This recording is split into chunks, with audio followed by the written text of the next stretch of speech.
मुंसलिक उम्रे से मुंसलिक जो चीज़ें हैं, जो ज़रूरतें होती हैं, वो यहाँ पे आपको मिलेंगी। हाँ जी। है भाई क्या बहुत अच्छा है।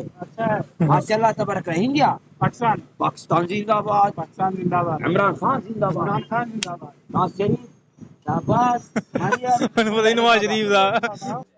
भाईजान कौन सी कंट्री से आप? इंडिया से इंडिया से हैं जी भाईजान। कौन सा, कहाँ से?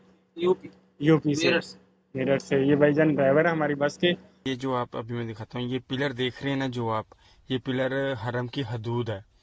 ये साइड पे खड़े हैं तो आप हरम की हदूद में हैं, और अगर आप उस साइड पे चले जाएं, दूसरी साइड पे मस्जिद अल आयशा वाली साइड पे जो बैक साइड पे आप नजर आ रही है, तो ये हरम के हदूद से बाहर हो जाएगा। ये कबूतरों को पकड़ते हैं, देखते हैं। आजा इधर, आजा इधर, आजा इधर आओ। देखो कितने खूबसूरत लग रहे हैं, भाग रहे उड़ गए सारे। चलिए मस्जिद आगे चल के देखते हैं आगे क्या है।